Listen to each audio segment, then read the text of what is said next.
Hello friends, this is Monish Bisen and I talk about entrepreneurship. चलिए फिर से शुरू करते हैं मेरे पीछे पड़ी सारी बुक्स के साथ में।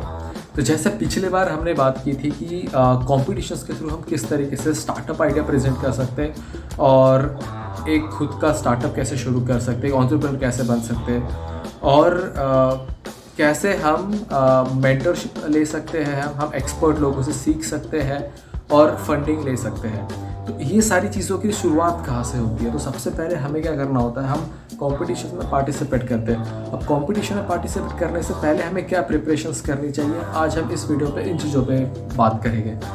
तो सबसे पहले हमें जैसे पहले हमने बात किया था कि हमारे पास कोई एक आइडिया होना चाहिए, उसको हम कंसेप्ट हमारा जो हम उस आइडिया में हमारा कंसेप्ट क्या है, हम करना क्या चाहते हैं एग्जैक्टली, हम उसको प्रिपेयर करते हैं। उसके बाद में हम ब्लूप्रिंट बनाते हैं हमारे स्टार्टअप का कि वो उसका स्ट्रक्चर कैसा होगा, वो वर्क कैसा करेगा, ठीक है, और आप कहाँ कहाँ तक उसको लेकर पहुँचना चाहते हो, आपका एंड कस्टमर कौन है, आपका यूनिक वैल्यू प्रीपोजिशन क्या है। तो इन सारी चीज़ों को ही हम समराइज़ करके जब हम कंपटीशन में पार्टिसिपेट करते हैं, हम ऑनलाइन जो भी साइट होती है जहाँ पे हम पार्टिसिपेट कर रहे हैं, वहाँ पे हमें डिटेल्स फिल करनी होती है। अब वहाँ पे डिटेल्स कैसे फिल की जाती है, तो वहाँ पे होते हैं काफ़ी सारे क्वेश्चंस, जिन क्वेश्चंस में आप सारी डिटेल को पुट करते हैं। तो सबसे पहले आपको करना क्या है कि जब भी कोई कंपटीशन ऐसा आता है तो आपको क्या करना है कि उसके सारे क्वेश्चंस को पढ़ने हैं, सारे क्वेश्चंस को वर्ड फाइल में कॉपी करिए। उसके बाद में उन क्वेश्चंस के आंसर आप वर्ड फाइल में लिखिए। तो आपका एक डॉक्यूमेंट बन रहा है, क्योंकि आपने पार्टिसिपेट कर दिया। उसके बाद आपके पास एक वो फाइल होनी चाहिए कि आपने किन क्वेश्चंस के क्या आंसर्स आपने लिखे थे, सो दैट कि अगर आप सिलेक्ट नहीं हो पाते तो आप क्रॉस चेक कर पाए कि अच्छा आपने क्या गलतियाँ की थी, ठीक है। तो इससे हो जाता है, एक अपनी फाइल बन चुकी है। उसके बाद में आपको करना क्या है कि जो भी आप आंसर वहाँ पे लिखेंगे, उन्हीं आंसर को आप करेंगे कॉपी पेस्ट करके वहाँ पे आप पुट करेंगे। और इसमें कैसे एक अच्छा तरीके सिस्टमेटिकली भी सब कुछ हो जाता है, आपको टाइम मिल जाता है कि सारी चीज़ों को अच्छी तरीके से सोच कर आप उसको धीरे धीरे कंप्लीट कर सकते हैं। तो इसमें आप एक कंपटीशन में ज़रूरी नहीं है कि पहले ही दिन आपको सारे क्वेश्चंस के आंसर फिल करने हैं, आप धीरे धीरे कर सकते हैं, 2 से 3 दिन आप ले सकते हैं। तो करना आपको बस वही होता है कि क्वेश्चंस ले लीजिए, वर्ड फाइल में कॉपी कर लीजिए और उनके आंसर्स निकालिए। अब उनके आंसर्स कैसे निकालने हैं, तो जो भी आपका आइडिया है, जो भी आपका कॉन्सेप्ट है, ठीक है, उसके साथ में आप गूगल पे रिसर्च करिए कि उसके एंड कस्टमर्स क्या है, आपका जहाँ पे आप काम करना चाहते हैं, अभी एग्जिस्टिंग काम क्या हुआ है, कहाँ तक पहुँचा है और लोग किस तरीके से काम कर रहे हैं। तो ये सारी चीज़ों के साथ मैं आपको कुछ क्वेश्चंस भी शेयर करने जा रहा हूँ। उन क्वेश्चंस को जैसे आप यहाँ पे अभी देख सकते हैं। अब ये जो क्वेश्चंस है, आपको इसके अकॉर्डिंग कंटेंट क्रिएट करना है, रिटन कंटेंट, और वो कंटेंट काफ़ी अच्छा होना चाहिए। जैसे मैंने फर्स्ट वीडियो में बताया था आपको कि आप इलेबरेट ठीक तरीके से करिए। किसी भी क्वेश्चन का आंसर आप 3 या 4 लाइन में ख़त्म मत करिए। कम से कम हर क्वेश्चन का आंसर 10 से 15 मिनिमम है लाइन है, 10 से 15 लाइन में, या तो फिर 50 से 60 लाइन एटलीस्ट लिखिए।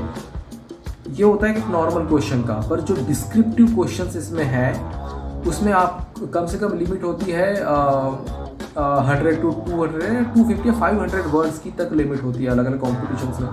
तो आप देखिए उसकी लिमिट कितनी है और उसको उस तरह से इलेबरेट करिए। इसका मतलब ये नहीं कि आपको अननेसेसरी कंटेंट लिखते जाना, सिर्फ रिलेवेंट चीज़ें लिखनी है। क्योंकि अगर इतना लंबा आपने कंटेंट लिखा है तो आगे वाले को अगर सब कुछ लॉजिकल लग रहा है तो कंटिन्यूसली इंटरेस्ट लेकर पढ़ता जाएगा और उसको आपका कंसेप्ट समझ में आएगा कि आप सोच क्या रहे हैं, आप बताना क्या चाह रहे हो।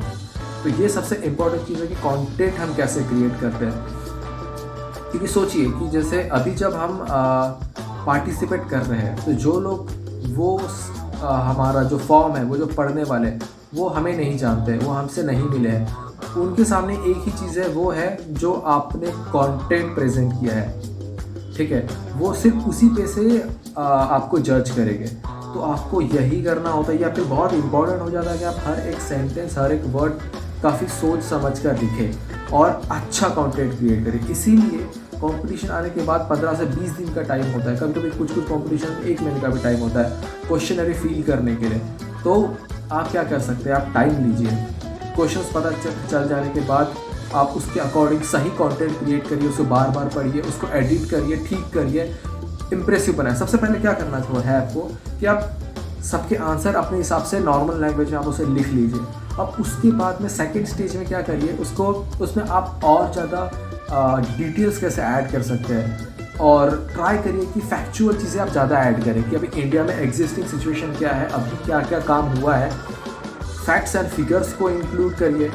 ठीक है, उसके बाद ये दिखाइए कि किस तरीके से आप इसको सक्सेसफुल बना सकते हैं अगले 10 साल के अंदर में। इसमें वो पोटेंशियल है कि 10 साल के अंदर आप इसको बड़े लेवल तक ले जा सकते हैं, और आपको ये साबित करना होता है कि ये प्रॉफिट मेकिंग स्टार्टअप बनेगा ही, ये अश्योरेंस आपको देना पड़ता है। तो सब कुछ आप किस तरीके से कर रहे हैं, सिर्फ आप जो लिख रहे हैं उस पे से, तो आपका राइटिंग बहुत ज़्यादा इंपॉर्टेंट हो जाता है। तो सबसे पहले राइटिंग में कभी सारी चीज़ें ठीक नहीं होती, तो पहला राइटिंग जो होता है नॉर्मली आप लिख लेते हैं, उसके बाद सेकेंड राइटिंग में आप उसको पढ़ते हैं, सेंटेंसेस को ठीक करते हैं, सारे कंटेंट को रीअरेंज करते हैं, सिस्टमेटिकली लिखते हैं।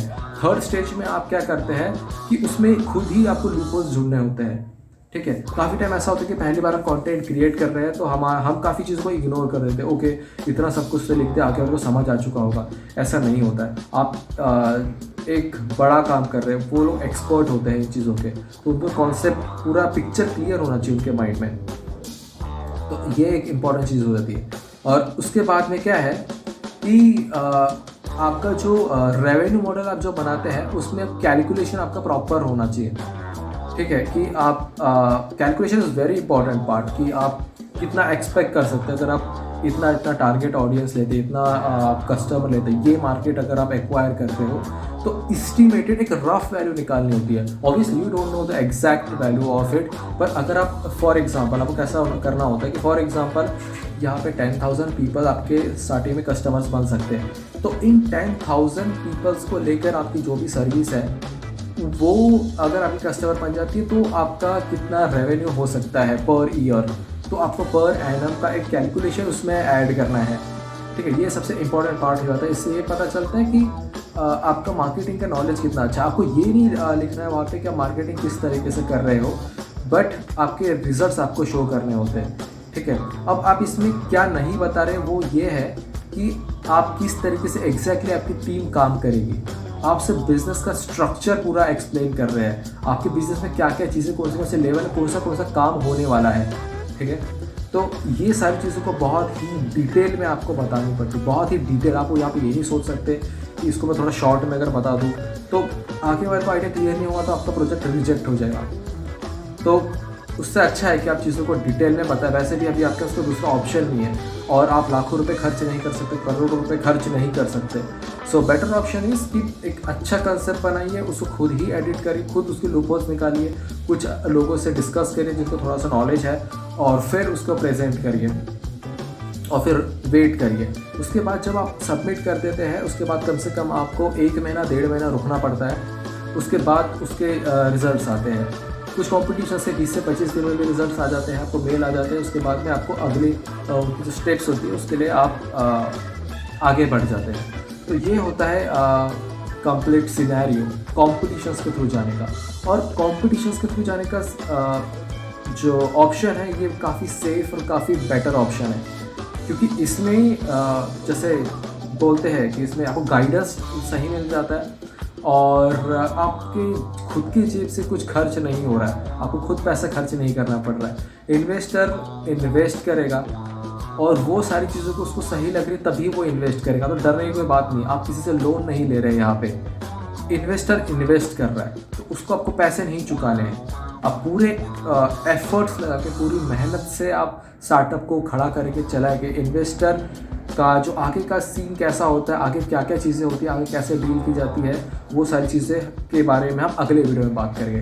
तो आप इन क्वेश्चंस को नोट करिए और ऑलमोस्ट हर कंपटीशन में इन्हीं से मिलते जुलते क्वेश्चंस होते हैं। तो ये आपके लिए मैंने इसलिए शेयर किया है ताकि आप इतना कंटेंट अगर क्रिएट करके अभी रख लेते हैं आपके प्रोजेक्ट के लिए, तो आप फिर इसी को कस्टमाइज़ करके कॉम्पिटिशन्स के अकॉर्डिंग आप पार्टिसिपेट कर सकते हैं। तो ये सबसे इंपॉर्टेंट पार्ट होता है कि आपको कंटेंट क्रिएट करके रखना है, खुद का रिटन कंटेंट काफ़ी अच्छे तरीके से आपको लिख के रखना बहुत ज़रूरी है, तभी आप किसी भी कंपटीशन में सिलेक्ट हो सकते हैं। और दूसरी एक बात, अगर आप एक कंपटीशन सेलेक्ट नहीं होते तो सेम मॉडल को थोड़ा सा और सोचिए क्या गलतियाँ हुई थी। अगर आप मॉडल एकदम सही है, आपका बिजनेस प्लान एकदम सही है, तो सेकेंड कंपटीशन में पार्टिसिपेट करें, थर्ड में करिए, फोर्थ में करिए।